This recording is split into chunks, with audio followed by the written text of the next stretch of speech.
Esports Podcast, Noun. A 2-hour-long video full of banter and nonsense where the guests are only introduced halfway through and the outro makes you think your internet's died. Huh. Right, I'm here for another episode of Talk to Thorin, and my guest for this one is going to be Jamppi, who is a Finnish player at the moment from Valorant, but as we'll obviously get into in the interview, he hails originally from Counter-Strike, and that's actually where I want to start this particular discussion, Jamppi. So even though you are a professional in Valorant, there's plenty we can talk about in that game. Like I say, it's a bit ominous. Like, people are going to wonder, what do I mean by that? Like, your origin is Counter-Strike, because obviously I didn't say, is that you were Counter-Strike Pro or you had a long career, because if people remember, maybe you saw briefly during the online period, Jamppi played with ENCE. Aside from that, essentially, unless you followed like tier 2 or tier 3 online CS, you won't know who he is.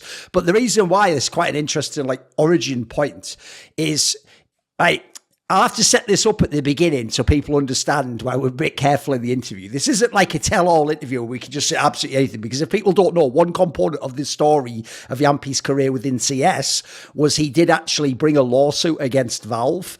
And so, if you know how lawsuits work, you have to be very careful about what you talk about that's contained within the lawsuit, in case, for example, you ever in the future are involved in a further lawsuit or it progresses on, etc. Because obviously anything said now could then be brought in and used in an interview. So what we're going to do is, I'm going to ask some questions about that topic along with many other things, and we'll just let Jamppi decide how to answer. And unfortunately on that one, I can't grill him. It's up to him how he answers these ones. So to start out with, I'm going to try and do it roughly in order so they make sense as a story. So Jamppi, as far as I know, one of the reasons why later in this story you did the lawsuit against Valve is because if people know, one of the most famous things that people say as an excuse when someone's found cheating in games like Counter-Strike's the classic one, or Quake back in the day, is people always do that thing of it wasn't me. And then, they go it was my little brother, or the classic one is someone just logged into my account. And so the problem with that is, it's like if you go to school, the famous one where people say to their teacher, the dog ate my homework.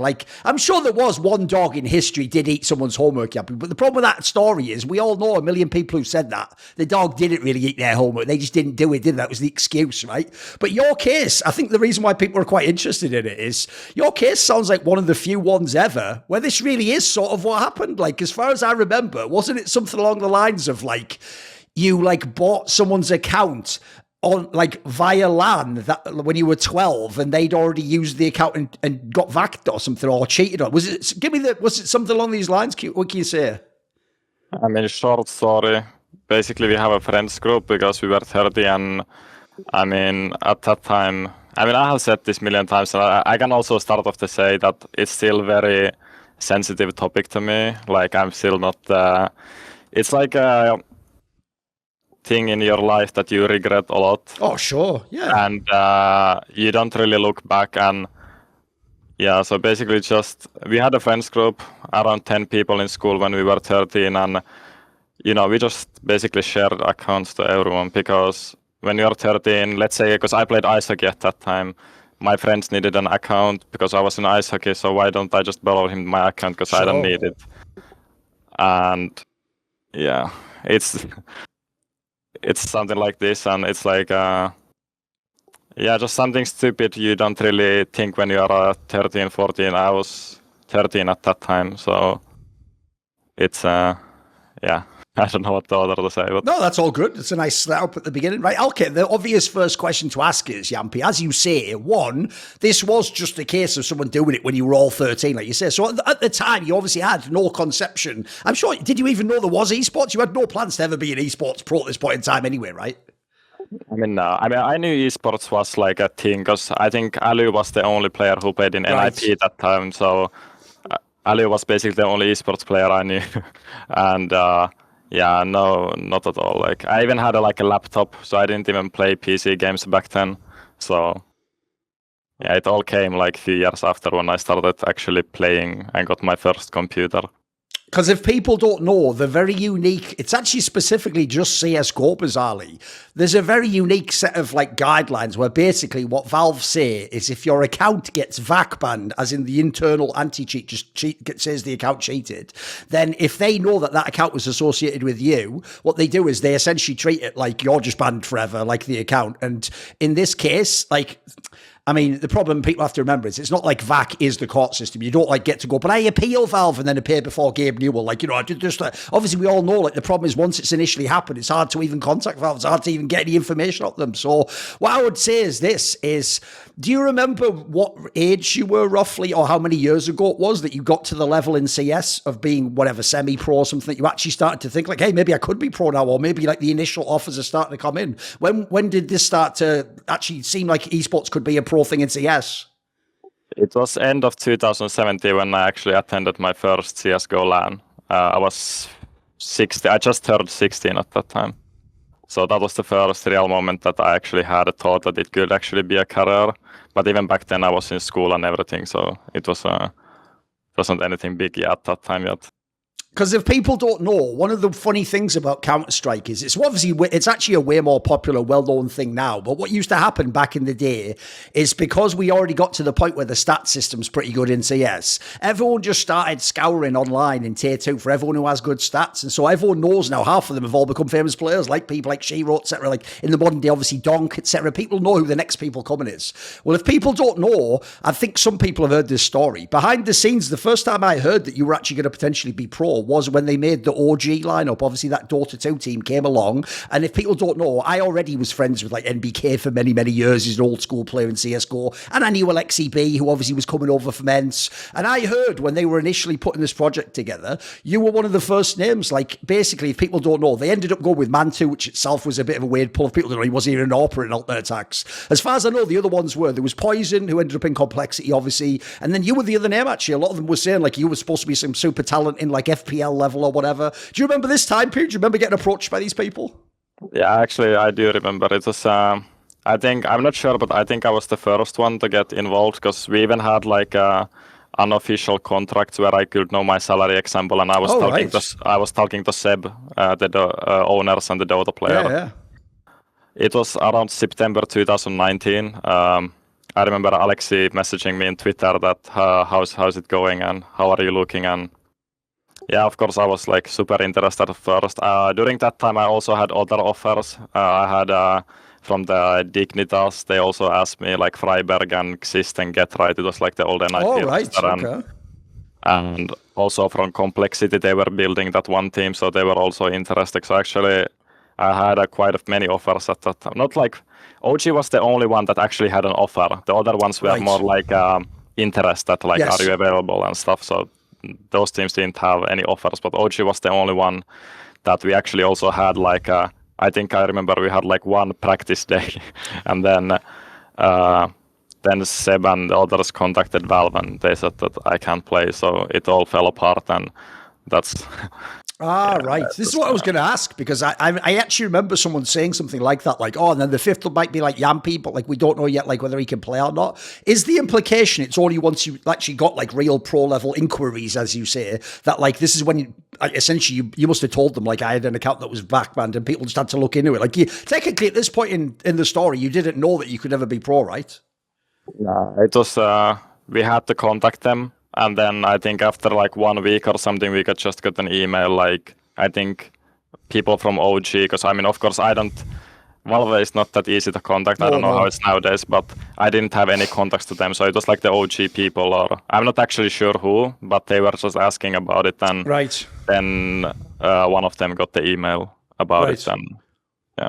I will say that makes perfect sense, because if people think about it, obviously OG from Dota, in Dota, they have a way easier time contacting Valve. I'm sure those guys, if people don't know, the OG players he's talking about, like Seb, have literally won the International twice. So I'm sure they actually, unlike us more mere mortals, have the email to message the Valve guy. So okay, after this, people might not remember though, Jamppi, even though you didn't get to do the OG one and there was this period where it looked like you weren't going to play, there was this weird thing that I alluded to in the intro, which is you technically did play Pro CS, because in the online era, when all the tournaments were online, and things like Blast and ESL Pro League and all that was going on, that was Pro CS back then. I know now we've all like deleted it. And in CS, by the way, we all pretend that never happened, and like we don't let Big believe they were ever number one in the world. But at the time, we all pretended it was real. And everyone might remember there was this weird period where after ENCE had done that lineup, where XEB obviously left the lineup and in came Sunny, because the lineup hadn't done well anyway. Like basically one of their last sort of like like last chance at doing a finished lineup is, because at the time no one really knew when the land's coming back, how seriously,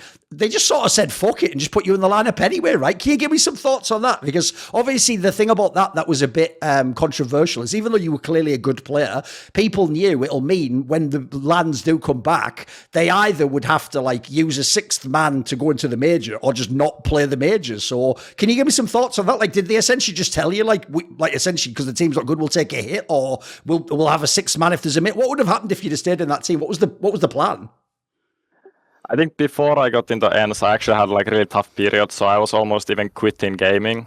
Just Okay. I can say that just because of course what happened. And yeah, then I got back to FPL, and at that time like Sunny and Alu was playing a lot of FPL suddenly. I don't know if they played a lot before, and then because I mean I was grinding FPL because I didn't have any teams or any tournaments because yeah I wasn't I was just basically a full-time FPL streamer at that time.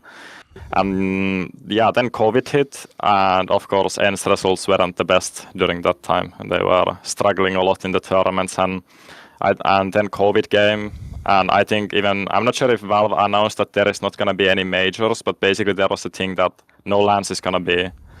And then I think it was around February 2020 when Sunny contacted me that would you be interested or like come to talk to TeamSpeak and let's see how it goes. And I think, yeah, at that time it was told that me and X7 play half of the tournaments, or X7 plays all the Valve tournaments. They were called like RMR or something at that time. So X7 will play all of those, and then I will play the rest. We had like Blast tournaments and just a few DreamHack, like actually like tier 1 tournaments. So that was basically just the idea to get me playing and see how it feels. And at that time we had the thing going on with Valve, so it was just like a risk that we don't know what's happened. And I guess it was also from ENCE kind of showing the support to me. You know, I also remember you were supporting me, so thank you for that. Fair play. And yeah, that was it actually helped also a lot going to ENCE, because I was of course doubting it also. I remember myself, because I don't know how people will react because of ban thing and stuff. So I think what helped me that a lot of the big people, so example you or the other pro players, were almost everyone on my side on it. Right. So that also helped me a lot to give this chance to go to ENCE or something. And yeah, I just wanted to play basically because I was playing FPL and it's not a real competition. So I just wanted to go somewhere to play basically. And then ENCE contacted me. So it was actually a perfect timing. Even though, like I say, now we do sort of pretend that didn't happen, there was no online period and we just care about lands only. So I know it's not real CS. Like if you grow up and you've seen like the old ENCE player, you want to be at like real land tournaments, and even if not real land, you want to be like a DreamHack Masters or something, you know. So at the same time though, what was it actually like to play some CS? Like you got to play some pro CS for like what, 5-6 months or something? It was pretty good. It was not a bad little spell of time. What was it like? I mean, it was amazing. Like I absolutely loved it, and I'm still forever grateful for ENCE for giving me that opportunity, because I think they were the only tier 1 org to give me opportunity. So like it was amazing. Like that's all. Ever since I started competing, it was always my dream to play tier 1, and I was playing the tier 2 for like few years at least. So or tier 3 even. So it was perfect. Like I loved it, and I'm still super grateful for ENCE that they even gave me the chance to play after what happened before.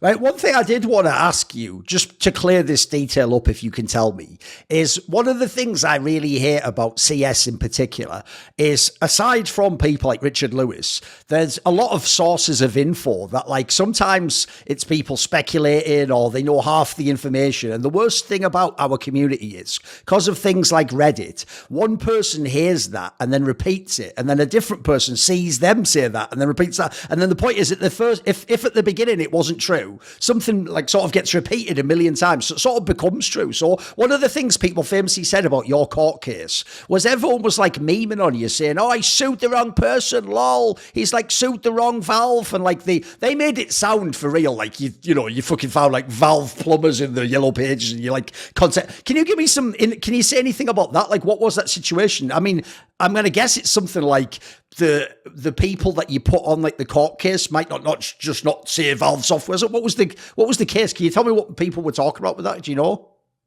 Yeah, I'm not exactly sure what exactly, but I remember there was a lot of like false information that we just technically sued them instantly. It was, I think, because it was actually my dad who was handling the case, so I didn't have almost any impact on it, so I cannot tell much. But it was only because we tried to contact Valve a lot, and for some reason, I don't know if they're busy or like. Also, I don't have anything against Valve, just like it was super hard to contact them, and we tried to send them emails and stuff, and because we couldn't get any like clarity of what's happening if they could answer to us. I think at that time it felt almost like we tried to first like message them, just a message, even like before the lawsuit or anything, there was just like trying to contact them and see what's going on, basically.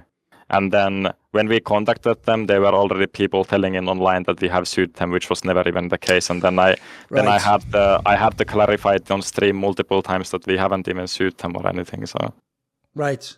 Because obviously this in some ways, now if we segue and talk a bit about Valorant, like this is I actually wanted to just ask straight up, like, look, here's the thing. I will say, Jamppi, if you wanted to just be a scumbag, you could just ignore this and just go, obviously, I should just say Valorant's better and it's great anyway. But like, some of this is part of the reason you checked out Valorant, right? Like if CS had been here and it'd been possible to just play it as a pro, I mean, it's possible you might have tried Valorant and like it, but you'd probably be a CS pro player, right? If you'd had the choice originally.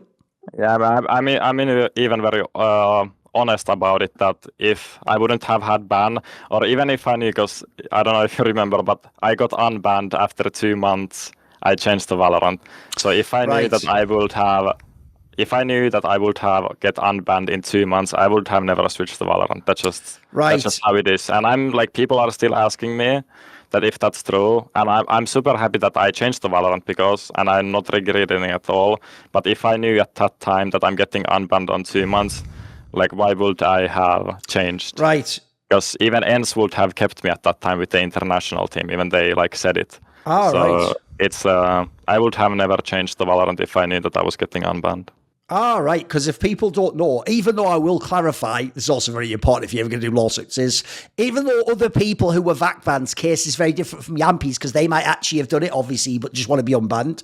If people don't know, there is a Finnish player now who now plays CSGO called Yimfat, who was the brother of Sergey, the former ENCE player, who I think it was a similar scenario. I believe he had some really old account that supposedly he'd been VAC'd, and then he got unbanned in the same wave, right? So if people don't know, in the same way as he just joined CS now, actually Jamppi, as soon as this was done like a year ago, so it could have played CSGO, right? Like essentially you could have switched right back on. I think you even said at the time something like you would consider it, but you actually did say, I remember something like you were still committed to Valorant, right? You didn't like ever really just think about like, right, how do I get back to CSGO? It was like, let's see how Valorant works out, right?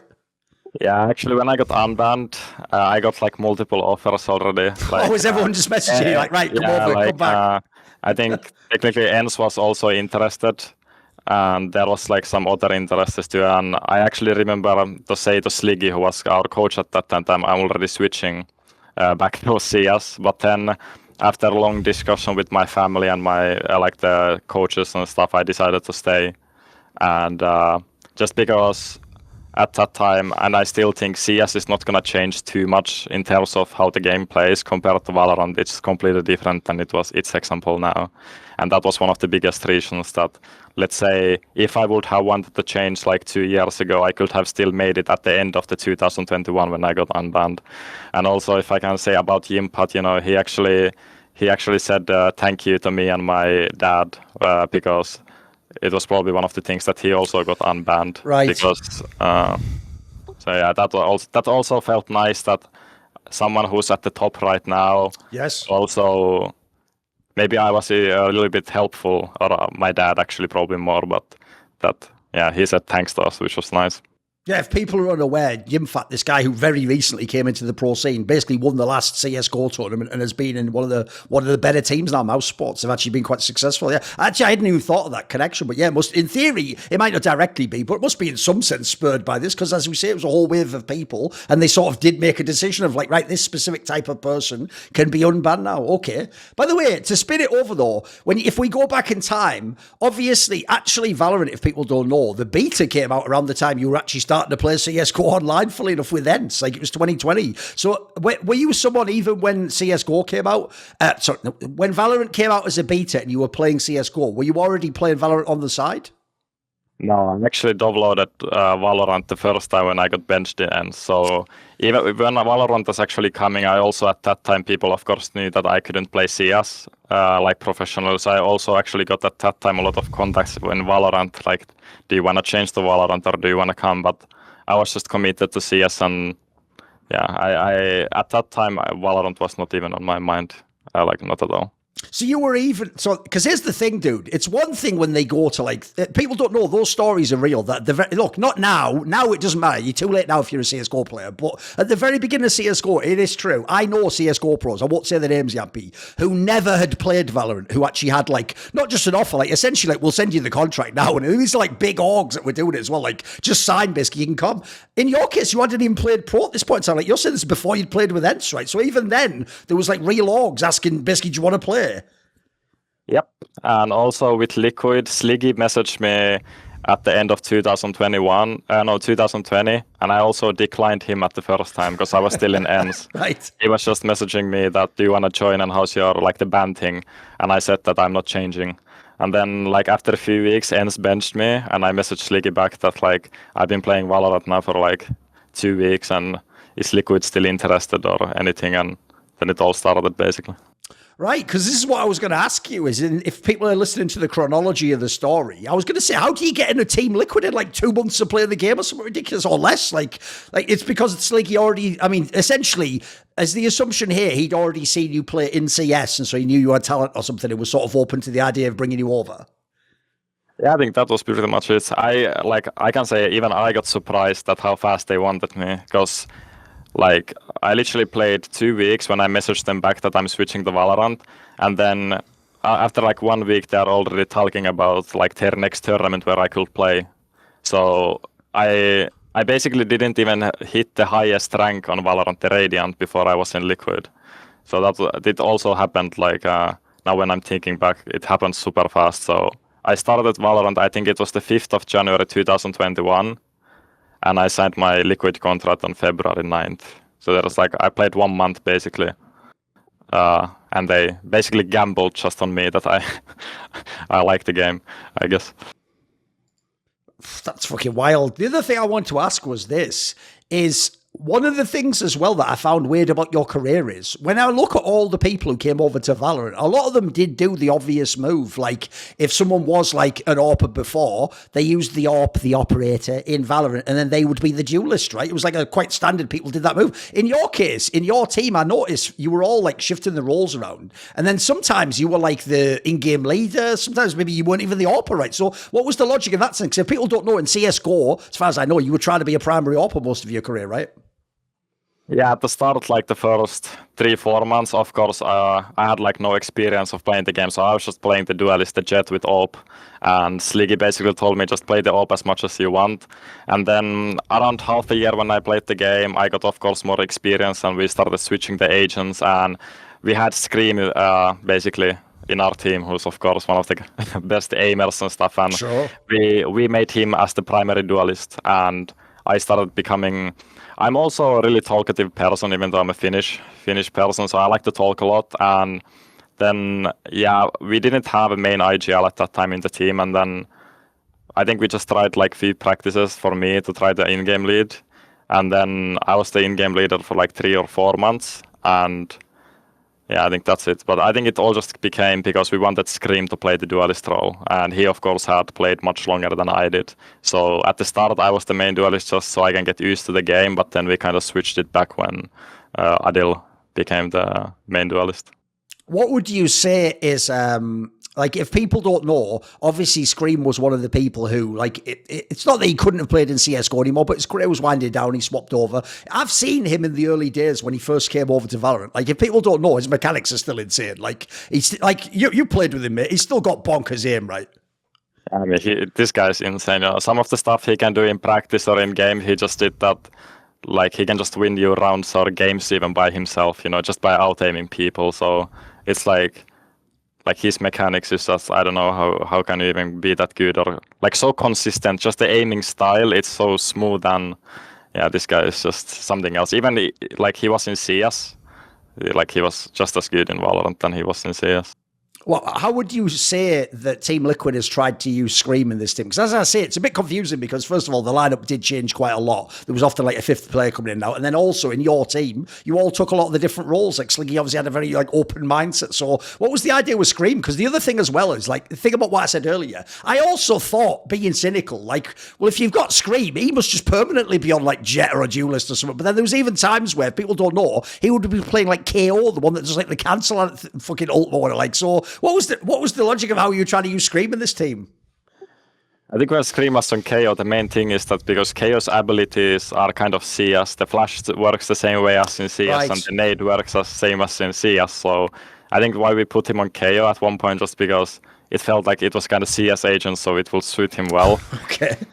But yeah, I think one of the big, now looking back, I think the mistake was that we didn't have exactly the main IGL. And Scream was, of course, he's also a guy who likes to talk a lot and he has the most experience. So he kind of wanted to also take the in-game lead role. And I think that also maybe hurt a little bit his individual mechanics and to start more thinking about the game example.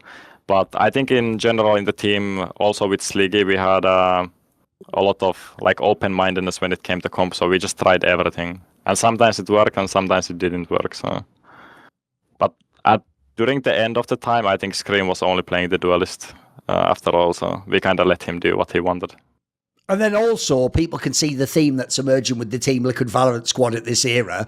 Then you bring in Nevera, who, if people know CSGO, was himself briefly in CSGO, and he was only doing the AWP. He was a primary AWPer when he's on Vitality. In fact, the joke is, they even let him AWP over fucking Ziwu, who, if people don't know, probably the best AWPer in the world at the time. So if this player comes in again, Jamppi, my assumption is he must be on the AWP on a Duelist. Like, give me some thoughts on how to use Nevera. Look, it seems like Nevera's also a different player in Valorant. Yeah, I think Nivera's only problem is that he's actually a super passive player. Right. So even with open CS, I think he was more like an anchor type player rather than simple Fallen type entry fragger. Right. So he was more like holding sites and stuff, and that's why we put him on the Sentinel role, which is like an anchor role in Valorant. So he still played a lot of AWP, and we actually had this combo that me and him was just AWPing, even though we didn't play the Duelist roles, we were just like more like an anchor side players, and he was also like, he's insane and still is like I think that's the thing. And he also plays like a super low sense. I think in CS he was playing with 400 DPI and 1, like, you know, everyone that's outrageously low if people don't know. Yeah. It's like that must be like the rowing machine where you're doing that to do a 180, right? Right. Yeah, like he does when he goes from mousepad to mousepad, it goes like 90 degrees around. Right. So it's like Guardian played super low sense, but it kind of worked with Nivera because especially in Valorant, like holding angles is super good. So when you have a low sense and you're just basically waiting for a person to come, it's actually pretty effective. So it's not like in CS you have to flick much more, I would say, than in Valorant you have to. By the way, how did you actually enjoy the period where Sliggy was the head coach of Team Liquid? Because one of the reasons I had him on my talk show is I actually already knew, because if people don't know, he used to basically be one of the main observers in CS. So he used to be at all the tournaments and all this. Everyone knew Henry, Sponge, all those people in CS. It's just that he was off camera. He wasn't a famous on-camera person. But I knew that like people like that, this might sound weird because you might think observer's just the guy controlling the camera. You actually have to know the game really well to do that role well, though. And this guy, if you don't know, was the best at that in CS. So that means I can guarantee you he knew CSGO. So I was already interested. Like, how's he going to be as a coach? Sounds like actually he was a very creative guy, dude. Like some of the things he was talking about on that episode is he even said stuff like some of the things he let you guys do in the team. In fact, even supposedly the way he quit the team, he said was like intended to like motivate you guys and make you rethink how you did things. Sounded like he had a very interesting, like fresh approach to coaching. Yeah, I think like Sliggy is super. I mean, I'm really good friends with him still. We have a really good relationship, but I think he's also one of the reasons why I improved so much on my first year. Because if I didn't have someone like him who's like a super nerd, I would say, that who plays the game or watches the game, like he's watching all the tournaments, right. he's streaming all the time. So even with CS, you know, when you're observing game, as you said, you have to know the game, and you will just by watching, you become smarter in the game. So Sliggy taught me so much when I joined, because as I said, like I basically downloaded Valorant and got into Liquid, so I had no experience or how the game worked. And Sliggy was like super easy to work with and somebody who was always motivating me and telling me something to do, and I'm also like super open-minded that I'm willing to learn, and I don't really mind doing mistakes or anything, so it was super easy to work with him. And yeah, like this guy, he's a smart guy, I can just say, and also super friendly. And yeah, I think I'm super happy that at the start of my Valorant career I got to work with a person like that who's willing to teach or who knows the game a lot. So yeah. Because the other thing I wanted to ask you about is, especially because you've played non-duelist roles and you've even been the in-game leader, if I contrast it with what your career might have been like if you'd played in CSGO, if you'd really been the primary AWPer in CSGO, like that's a role that, like, look, unless you're like device and you really want to go super deep, that's a role that's mainly about, you know, you keep your mechanics up, you know your role, you do your scrims, but it's not a super cerebral role. If people don't know, one of the things I actually think is quite impressive about Valorant compared to CS is, like, the term in English would be the information burden is way higher than CS. Because if people don't know, obviously all the different agents, I mean, you have all these different variables of like what the comp of the mixture of agents is like, how specific agents interact, even the weaponry they all use. Like, there's so many angles compared to a CS match where, like, in CS, I would probably only need like 2 demos and I'd have the basic how a team plays. If people don't know, one, there aren't demos in Valorant. You have to like get the VOD and like fucking look like and see on the map like what the fuck's going on, which is a nightmare, by the way, when the utility's used. And then secondly, because it has all these like MOBA elements, I would say it's way less like just in sports. Like, to me, CS is like sports. You know, the basic, like this team play, you know, in football, this team plays 4-4-2 and they like to kick the ball up from the wing, you know. Then you just play the game. This is more like you have to know so many details, it feels like. If I get the vibe, Jamppi, you can never master Valorant. You're always searching for something new. You're always searching for a new little tweak of what they do. You're looking at the old VOD and trying to figure out the new. It sounds really complicated, mate. Are you into that aspect? Do you like having to learn all the shit all the time?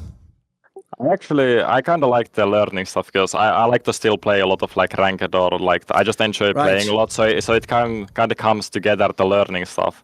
And yeah, what comes to the VOD review, it's so annoying. Like in CS, it's so easy. You just download, like, especially when I was, as you said, like I was the primary op. And when I was 16, 17, Twista, old ENCE coach, he told me that just like start watching professionals because I think he saw that, I mean, it was one of the things that actually made me better, that he just told me that you need to start watching bots.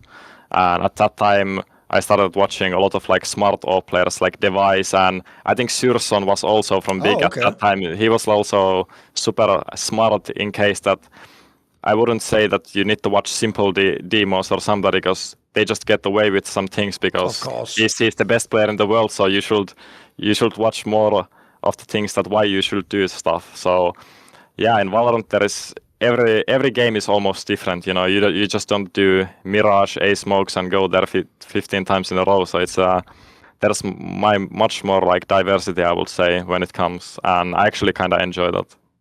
And obviously, the craziest part, despite we were talking about, you came into Valorant, you hadn't even played the game, you only began once you got benched, and then you got onto a team basically before you even knew you were good because of Sliggy. And then if people don't know, like, you basically immediately had success. Like, you guys won the European thingamajig of VCT, and then you went to the Reykjavik and you came fourth. Like, because look, for the team, I don't know what that was, but for you, that must have been a good initial result, right? I mean, sure, you were adapted to the game, right? Yeah, it felt amazing finally. I mean, first of all, being in a big LAN, because in ENCE I was playing big tournaments, but they were all online, so the biggest relief was to play a big tournament on LAN.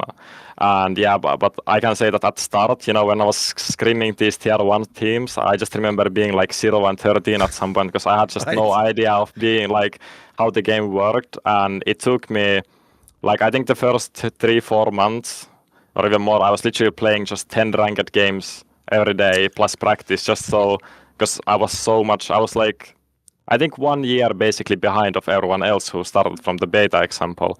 So of course I had to catch up people, and the first few weeks of practice, I remember it was awful for me, but I took it as a learning way that I had to learn how to play the game, or how all the abilities work. And in Valorant, it's a lot about like 2 agents comboing stuff together, and I had no idea how these kind of things work. And also I was only playing basically 1 agent at that time, so it was a learning process at start. But yeah, I was also kind of surprised how fast we got, like we won the European Championship and got to the first Masters yeah, it came pretty fast, but I was like super happy, and I kind of felt that finally the table has turned, that I got unlucky in some moments, exactly that in CS I couldn't play big clans. And then it was kind of reward of after what I went through the previous year's example. Did you ever worry though in this initial period, like you say, if people don't know, like a lot of pro players, even in scrims, they want to win a certain amount of scrims to feel confident, and feel like things are working. Like, even though we're all supposed to believe scrims don't matter, it's just practice. If you're going like 0-13 in games, did you ever worry like maybe I just won't get good enough? Like maybe they're just too far ahead or something? Yeah, I think there's always a little bit of doubt, but I also know that you need to have the self-confidence, of course, that you have worked among like thousands of hours in CS, that at one point that I have the individual skill. It's not about that. It's just about the game like knowledge, I will say. So if it was more about the individual skill, maybe yeah, but because I knew that I was just too new to the game, I just knew that it will take time, and I was kind of realistic with it, that I won't get like down on myself if the first scrims I'm not top fragging there and stuff. So yeah. If that first VCT in Reykjavik in Iceland, which, like you say, it was a big land, but it was also the one in Iceland where, like, it's not like a normal CS event with thousands of fans. The Champions must have been the cool one, dude. Where it was in Germany, it actually is like essentially it's that Valorant version of like a major or the World Championship or TI or something. And if people don't know, this first one, you guys had an epic run. It was the one where you made the semis. You lost to literally the only team that won the event, Ascend, and on the way you beat the Sentinels team, who at one point was the number one team. A lot of people thought they should still be super dangerous. Can you give me some thoughts on this run? It must have been awesome. Yeah, it was really awesome, because like before that, we came from the last chance qualifier, so we didn't even qualify there first. And 2 months before, we added Nivera, so we also just get a new player.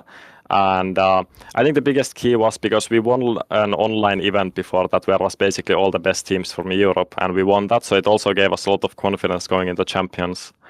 And yeah, I think the semifinals run, I think it was just a lack of experience at that time. I think Scream was the only one at that time who has ever played in a big event, semifinals example, and we had 4 people who have never even had chance to play in that. And I think with a little bit more experience, I think that was like, at least personally, I feel like it was our tournament to win, because how well we were playing the previous games. And yeah, I think it was just lack of experience, in my opinion. What would you say as someone who used to play the AWP in CS about like the carry potential of Valorant? Because it's funny, it feels like there's a mixed opinion. Like there's some people I know who were former CSGO pros who, when I asked them about Valorant, some of them think it's like even more OP. Like they were telling me, just like, obviously this is an example of when Jet was the main duelist. They always told me, dude, imagine if Simple could like run in the room, shoot 2 people, and then just like press a button and like teleport around the wall again. Like they said, imagine how OP. So that makes it sound mega OP. And that's it. And also, if I ever looked at the stats, there would always be like 1 mega carry at every LAN, whether it was like Ye or like fucking CNED or whatever. It depends on what area you're talking about. Obviously, there'd always be like one player whose stats were like right at the edge of the graph here. So is it a game, can one player be a mega carry like Simple? Because at the same time, I imagine some of the MOBA elements can counteract that as well, though, like if you use the utility and stuff. Like, so what would you say to that? Like, can you be a mega carry in Valorant, do you think? I think in previous years, yes, but right now, I think this year was one of the first years that there was not one super OP agent. Like the first year, it was Jet, that actually you could do stuff like that, that if you have a CNED example at that time was probably one of the best, if not the best Jet, that if he just has a good game, it's super hard to counter, because the util the Jet had, it was like a get free from a jail card, that even though he did stupid stuff, you could always get away.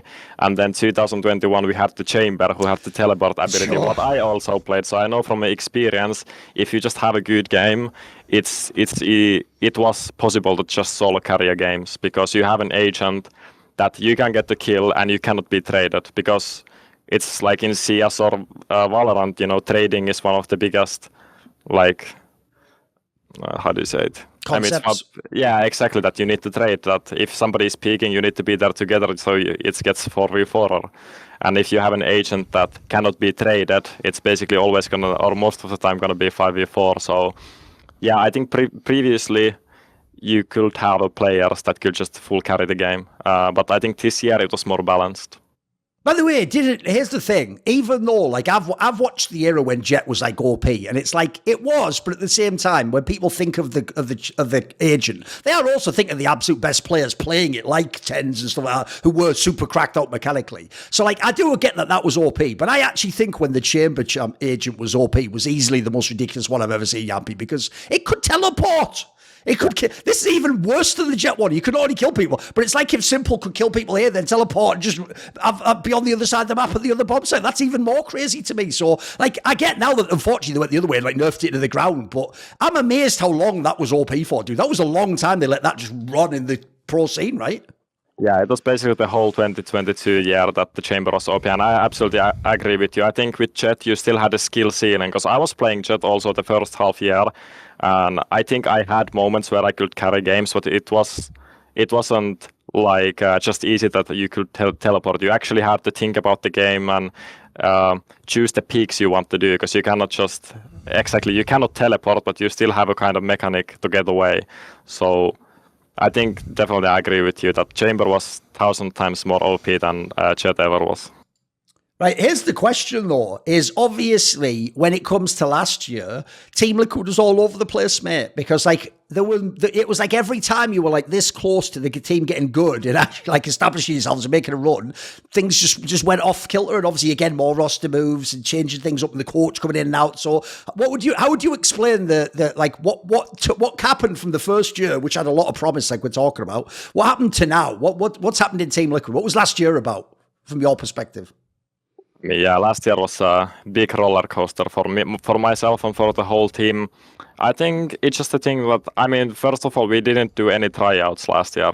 And of course, I cannot go too much into details what went wrong, but I think it was just different cultures and different kind of personalities that kind of, because we had our highs, like we beat Fnatic, who didn't lose a game the whole year and was, I mean, I think they were the best team for the whole year, and we managed to beat them pretty convincingly. So I think I've been actually reflecting a lot, like myself also, that like what went wrong, that we had highs and then just in those key moments just everything went wrong. So yeah, I think it's just lack of maybe teamwork in terms of we were not everyone on the same level of what we wanted to do. And then when you get to those high heat moments, let's say champions, and you're playing the loser bracket match, so if you lose, you're out. And then when people, let's say me or somebody else, start to have different opinions with other people, it kind of collapses. And I think the biggest thing is trust. You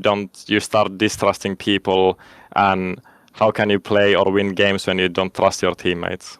And I think that's what towards the end of the team we kind of lacked, that not everyone inside the team started trusting each other.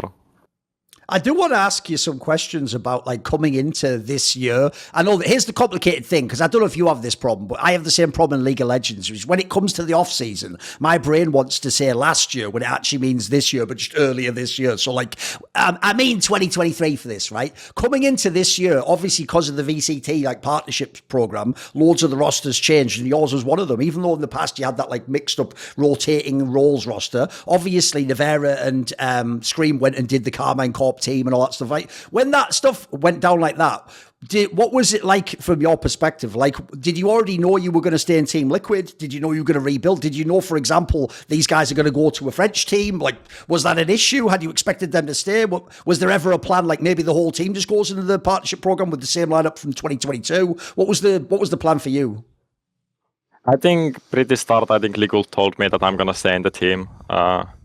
Same as I would say this year, but yeah, it was after we lost in champs, there was kind of 2 weeks moment that we basically nobody knew what's going to happen because of the partnership, and basically all the big teams, they want to build the best roster they can. And we also got 2 players from the old Gambit roster, which were on the 2021 basically the best team for the whole year. So we also were looking for upgrades. And yeah, when I got to know that I'm gonna stay on the team, of course, I felt also super happy. But it was more about, I think, last year we, exactly as I said, we didn't do any tryouts. So basically, we just took with the names.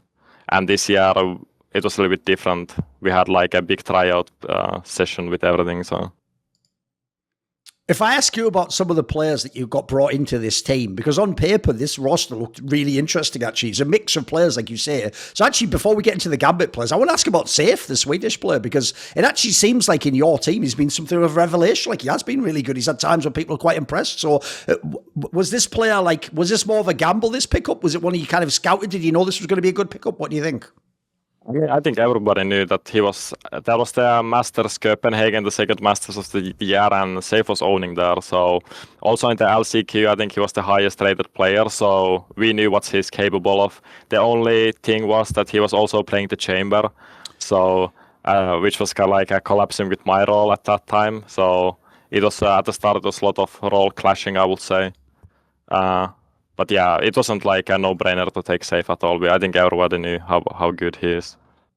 And then obviously, as you say, you took some of the players from the Gambit team who, if people don't know, almost exactly the same time Gambit and CSGO got that amazing team that eventually became Cloud9. They also actually had a Valorant team that was also awesome and also Russian and a bunch of really good players, right? In the players you took in, one of them I want to ask about is the player Nats, because this is a player where, put it this way, when I did mine too with Sean Gers, he told me this guy's like sick. Like he was super impressive, apparently, the things he was doing and like super unique way to use certain agents and inventing like loopholes. Give me some thoughts on this guy. Sounds like a very unique player. He's like, just off and off the game, I think he's the best player I've ever played with. Just the things, how he thinks of the game, how he carries himself, how he takes care of himself. Like, I can only say positive things about this guy. Like, me and Ayas Nats have a really good relationship also. Yeah, I got surprised how well he was. Of course, I knew how good he is individually. But when I got to know him as a personal level, I got even more surprised that the way he thinks about the game, the way he's as a person, he's like just amazing to work with, I would say. Like, there is like not a single bad thing I could have ever said about him. He's a superstar of the game, and I think I agree with Sean Gers. His playstyle is so unique that even though people try to like replicate what he's doing, I don't think anybody has the mindset, because he knows exactly when to take the timings. It's like I said about this when people were comparing about CS and Valorant, that in CS it's more about timings. You need to know when you take everything, and this guy knows how to take these timings the same way as the best players in CS, and his clutching ability is just amazing. So like, he's one of the best players in the world for sure, and I think he's the best player in the world in his role. Okay, and then obviously, look, I understand Redgar isn't in the team anymore, but I'm guessing the logic of bringing him, it was to be the in-game leader, right, to solve the IGL issue. Yeah, for the whole 2 years I was in Liquid, we never had a real IGL, so I would almost say that getting an IGL was the main priority of going to this year, or last year. And yeah, he was the thing that he came like in a package deal with Nats also. We knew that we needed somebody who has won before, and they of course won the Masters with Gambit, and they got close to winning the first champions also. So we knew that if we get these two people, we already have a kind of good, like, and of course because they played together, so we have at least two people who have been together on the same team, which also helps the team chemistry and stuff. So it was one of the main reasons that we got Redgar. By the way, from having these players in your team, one thing I want to ask, which obviously normally we all just have to speculate about, is when you see a team like Gambit, and they weren't just the best that people don't know, they were actually quite sort of like innovative and brilliant with some of the things they did in the game with the agents and the comps, etc. Obviously, the thing you always wonder about with a team like that is, like, who's coming up with this shit? Like, is it one guy? Is there one mastermind guy? Do they all do it? Do you get the sense from playing with these players, like, did they all, do you think, have their own, was it like a hive mind thing? Was it Redgar coming up with it? What's your sense for why Gambit was good? I think I also think that Redgar and their coach, Eng, I don't know him, but what at least I heard with Redgar, I think they had a really good chemistry and relationship, what to do. But yeah, you can definitely see that a lot of, especially Nats plays, that what he did was just straight from him and his ideas, and he's bringing them now to Liquid and what to do. So they had we took actually a lot of, I would say, from the old Gambit roster when we went to this season. But of course, the game has changed a little bit since, like, let's say 2 years ago. So we couldn't basically just play like Gambit, but we took the best things. And you can definitely see that why they were dominating at one point. I want to ask a few questions about the VCT Tokyo event. So one thing I wanted to ask was this. Another very interesting thing that kind of shocked me when I had Sean Gares on my Valorant podcast, I want to do with Gio, is he wasn't just like hyping up. He was like a mega fanboy of that Can guy from EDG, right? And he literally says, no joke, that he thinks like eye test of his mechanics, that he might be like the simple of Valorant. Like he actually says he thinks his mechanics are like unbelievably good. And he thinks actually EDG in general, like that's one of the strengths that team has, is like high mechanical skill, and they're all like super. Did you find this from playing them? Was it actually like that to play them on LAN? Yeah, definitely. You can definitely see that he also has a very funny play style. So he's basically looking under like this on his monitor. Okay. So, but yeah, this guy is his opening skill and his flick shots and his reaction time. He's definitely like one of the best, if not the best. Like I agree with Sean that I think their whole team. It's just. I think Valorant has not been in China like even released for that long, so of course they don't have the experience as, let's say, European or NA or anyone else basically. So yeah, this guy and their whole team is really good individually, and they made such a big. I think the first year they competed was 2022, and then the next year they were already on top of the game. So it also tells that they have the skill. It's probably not. Or their lack of winning is not from their individual skills. Right. Yeah. And then the other one was the team that obviously eliminated you from this tournament, NRG. If people don't know, that basically was the Optic team of the previous year, but obviously they had Ardis instead of Ye. But it was still a very good team. And in fact, I always tell people, the reason why, if you're like a CS fan, that's the team you should watch is because, one, you should know everyone from North American CS. And two, because FNS is the IGL, they do seem to play the most CSGO-like of all the teams in Valorant. So if people don't know, even though they're quite a highly ranked team and a lot of people know they're good, dude, this match you had against them, everyone's going to meme on Liquid now because it didn't end well at Champions. Dude, you could have won this match. This could have been 2-0, right? This yeah, right that's one of the things that you look back, that it could have been such a different going to the tournament, because if we would have closed out the first game, I think we were leading 12-7, then we would have played a team with the stand-in, and then if we would have won that, we would have been, I think, top 3, and then when you are top 3, you start looking things differently. Yes. Even though, and then you are actually finishing the top 6. So top 6 and top 3 is a much bigger difference, and of course that affects your confidence and everything. So it's just those small things that have actually kind of big effect. So yeah, it kind of hurts still that we didn't win that first map. But yeah, I agree. There, just because they came from CS, which like their fundamentals are just so good. So when you have these basic fundamentals and you do them really well, you're gonna just outplay all the things. For example, the trading. When people come from Fortnite, they don't know anything about trading. Yes. Or like when you have 5 people who have played, at least most of them played like pretty high levels of CS. They have these good fundamentals, and that's really easy to put a team together. Example. So I agree. They played probably the most CS like Valorant. Yeah, that was one thing actually a lot of players that have come on my talk show have also agreed with, is that a lot of them said, it's not like you have to come from CS, but they just say the reason why it's obvious, like you say, is you just have concepts like trading and utility usage, like you sort of understand that basically and peak his advantage and these. Whereas I have heard, like if people don't know, in Valorant, a lot of players are from CS, but then you do just get, especially in North America, like you're saying, there'll be a player where it just says like, this guy was from Valorant. I mean, obviously if people don't know, the Demon 1 guy's from bloody Unreal Tournament or something, like, so there actually are, in your case, as far as I know, haven't all your teammates been from CSGO though? On the old team, when we had Scream and stuff, yeah, we all came. But now we have, on this current team, we have 2 players from Fortnite also. Oh, right. But on the previous years, we had everyone from CS, yeah. And have you found, like, essentially, like I say, you have to sort of like introduce certain concepts that aren't as obvious to the people who haven't come from CS?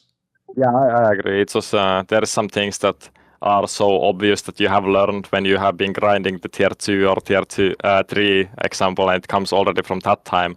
And then people who haven't played a 5v5 team game before, it's of course, they don't know these concepts. And yeah, I imagine that, let's say 2-3 years ago when these Fortnite players came, it was much harder. But now also the people, most of the pro players have already played 2-3, at least 2 years, you would say. So they should know already the basic fundamentals. But I could imagine that let's say 2-3 years ago when the game was new and people came from Fortnite, that what the CS player had to teach them, that it's not just that you go and shoot people, it's a lot about trading and flashing and peeking together and stuff like that. So right, here's the thing. If I talk about the Champions Tournament at the end of this year, the big tournament, right, I haven't come 22 years in my career, Jamppi, to start now like, downplaying things and make it, well, not that bad.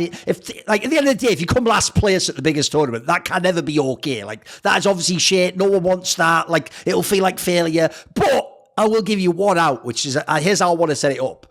Dude, that is like the group of death you were drawn into. Like, if people don't know, you had literally Loud. By the way, they were like considered like, what, number 2 team in the world at the time. People even actually speculated they might just win the event outright. They looked insane in America. Then you obviously had Na'Vi, who was like, I mean, I know they have that situation with the lineup, etc. But in theory, also top 3, top 4 team in the world. And then even DRX, which people meme on. I do notice in the last 6 to 9 months, last year or so, they've gotten better and better. Like, they are still like, they're a pretty solid team. Like, if we look back now, if your team was actually going to get out of this group, you should have been one of the best teams at the tournament. What would you say? Like, if you looked at this group, look, as I say, it can never be fine to come last, but this is a hard fucking group, though.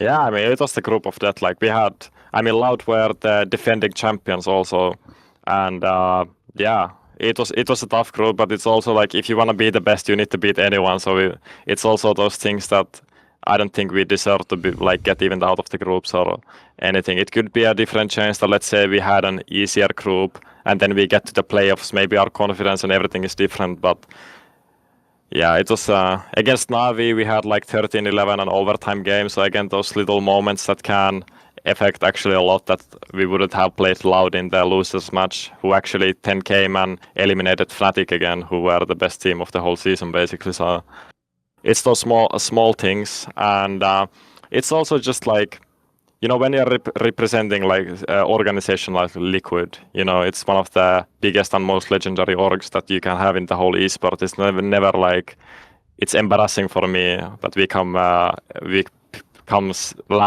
dead last on the biggest tournament in the year. So it's even like from my own level, it's like I don't accept it. The other thing I wanted to ask was, since that was the last tournament of the year, and obviously, if people don't know, there aren't that many big lands in Valorant, like I'm sure it matters where you place. The sad thing is, on paper, this lineup, I imagine it wasn't cheap to put this team Liquid lineup together. It looks like a kind of like a superstar team with big names and people that I'm sure there were bidding wars for. If the team had done better at this Champions, do you think the lineup might have stayed together?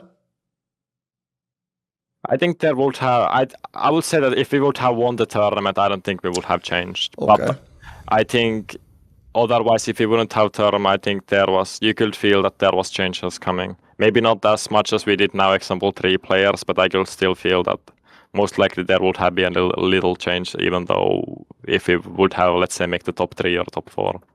Because I think the other thing that would shock people is if someone's heard there's going to be roster moves, then they would probably assume the 2 Russians leave together. And like you say, they're a package, but Nat stays and Redgar leaves. So what's the logic on what happened there? I think we focused, as I said, like last year, we didn't do any tryouts when we got these new players. So I think this year it was different. We were more looking for the team chemistry, like just how the team works and the personalities we have in the team. So we tried to basically we had tryouts with every old player. Yeah, we were tryouting with Safe and Redgar also with the other players. Oh, right. So we just came to conclusion when we tried these new players that we want to change more. We still played with Safe in the tryouts. We still played with Redgar, I think. And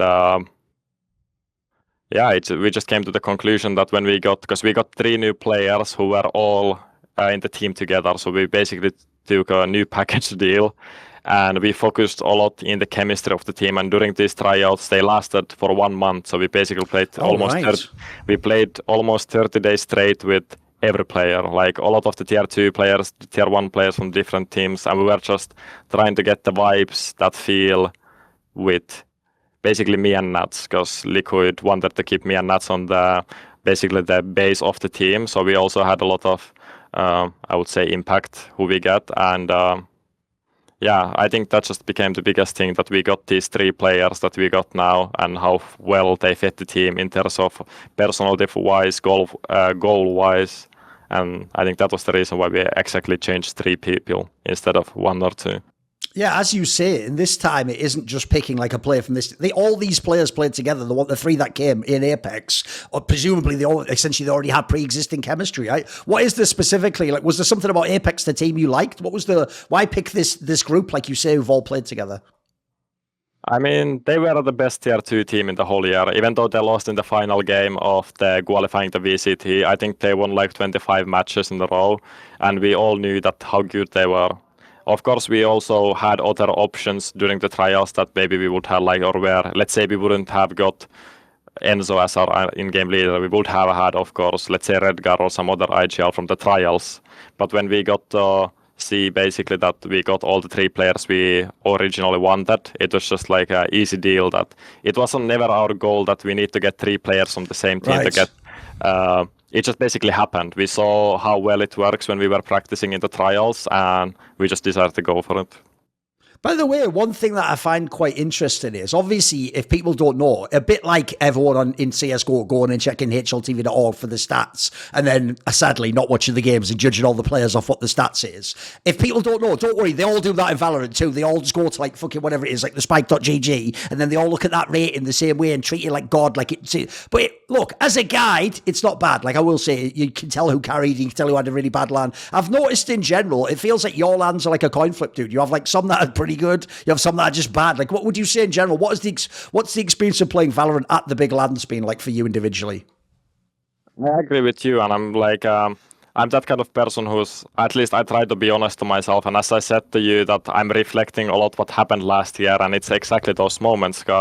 Example, the final we played against Fnatic, what we won, I think that was one of the best matches I ever played, at least in personal level, I feel like that. And then 1 month after we go to this Tokyo Masters and I play one of my worst tournaments, so you start reflecting things, what went wrong, and those are the things that I've been trying to work this off-season now for the past 3 months to next year, because I can definitely say that it's getting annoying that I still haven't won a big tournament when you're coming from been 3 years now in Liquid, or let's say 3 seasons I have been Liquid now, and we still haven't managed to win a big tournament. It's also becoming frustrating in a way, and you start, I really want to win, I'm a really competitive guy, so I've been trying to work this whole off season that why exactly these high moments and high low moments are happening. And yeah, it's one of the key learning points that I want to improve when I go to next year on the 2024 season. And yeah, I completely agree that it's been a coin flip sometimes that why my performance is good and why not.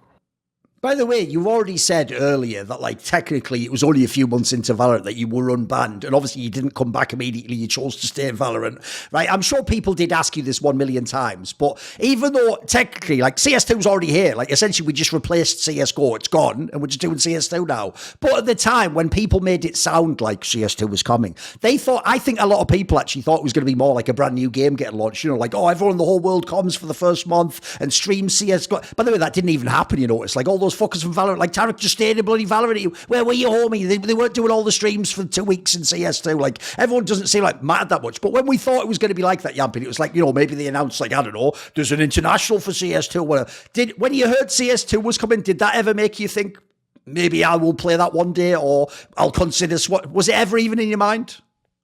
No, I don't think it was ever in mind that I would switch. Of course, I have played CS2 now, like, not too many, I would say like 25 games just to see how it feels and get some time off also from Valorant. But I have my own goals, what I want to achieve on Valorant, and I can say, because people still ask me every single stream, every single day, that when are you coming back to CS, especially the Finnish people, because Finnish CS is in a bad moment right now, so a lot of people are asking it, but I won't change before I win these big tournaments and goals, because I don't want to go from Valorant without achieving basically anything. So it's not like, yeah, I will not switch to CS until I achieve these goals. It can be 2 years, 3 years, or yeah, it's I won't change. Well, being as you don't play CS2, maybe you're safe to answer this question for me then, which is obviously right now, everyone, including Simple, complains like a motherfucker about the AWP in CS2, because obviously they all think it's nerfed, right? What do you think? Is the AWP any good in CS2? Yeah, it was definitely different. The flicking and everything, it felt like a kind of rusty, that you felt the old mechanics kind of feeling away. But overall, the game, Yeah, I didn't feel good at yet. I haven't played it now for like 1 month, so maybe there has been more updates. But during the time when it got released, it wasn't. I didn't enjoy it that much. It felt like super laggy, which was also the pros were saying that when CSGO came, it was the same thing. I didn't play at that time, so I don't have experience of that. But yeah, so far it wasn't in. I would have hoped that they would make it more that when it comes, it's like a hype game, that it's actually exactly how you said, that it would change. It was more about the graphics and little mechanics that actually just changed and not the whole game. Yes. Example, I think when it was from 1.6 to CSGO, it was actually a huge difference. Oh, for sure. Yes.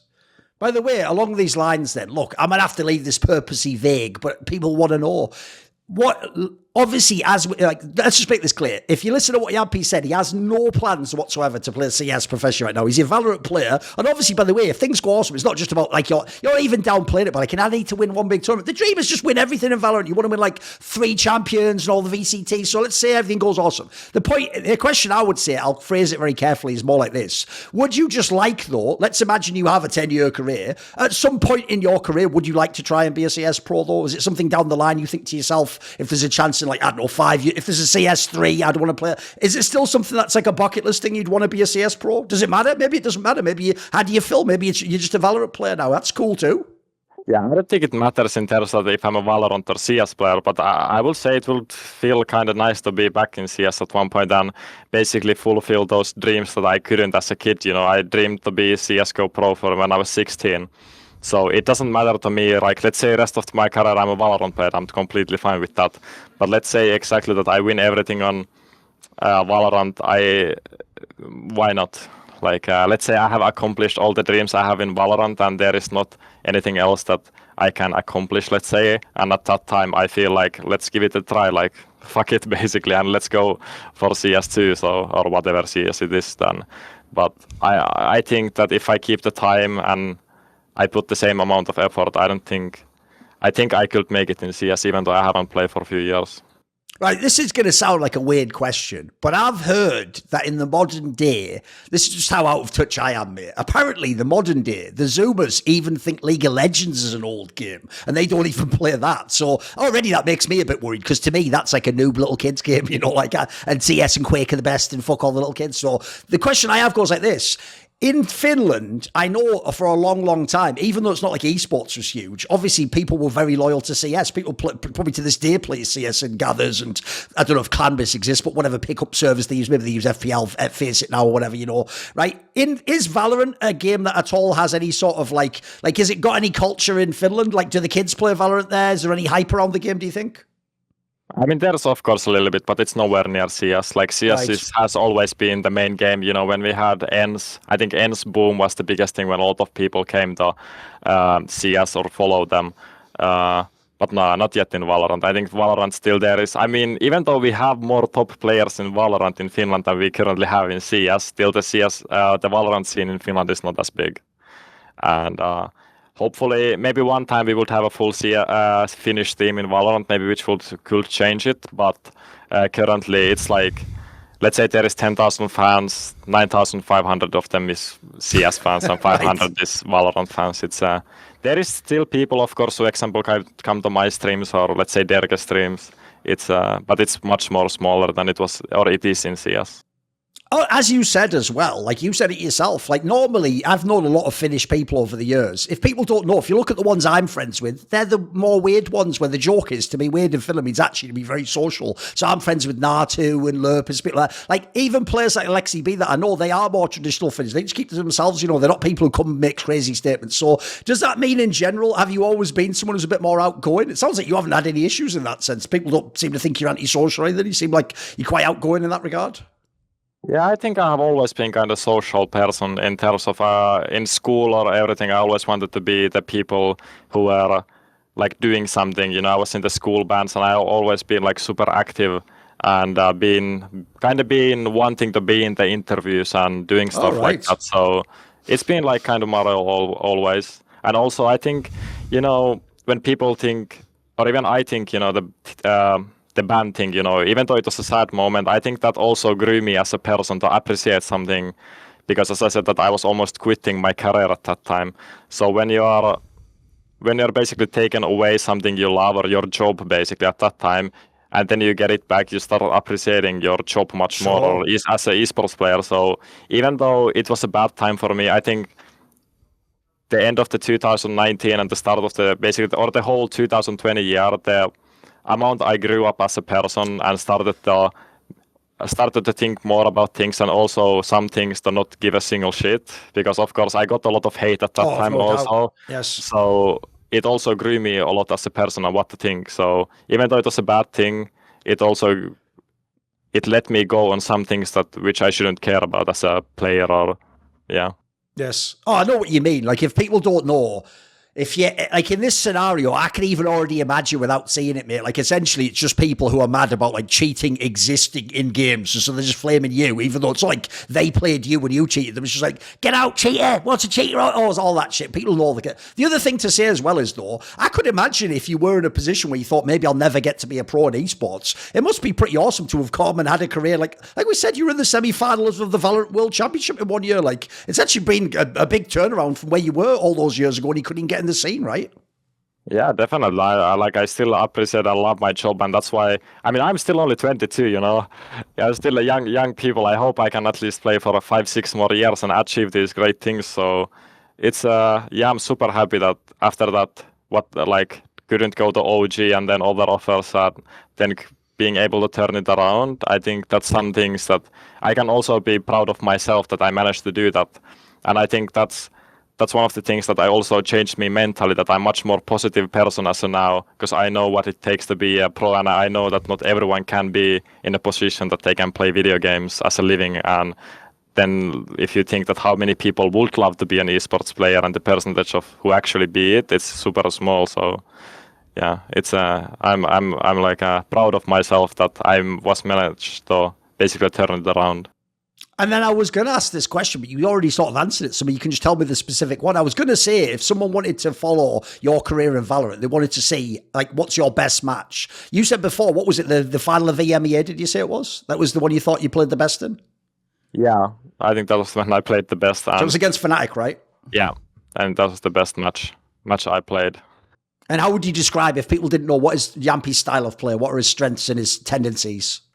I think my strength is that I can reset pretty easily, like if something happens. But also, I feel like right now I have, or my team has put me in the more experienced role, that I need to be more calm, and I feel like that actually suits me more, even though people know me as an aggressive and hyperactive player.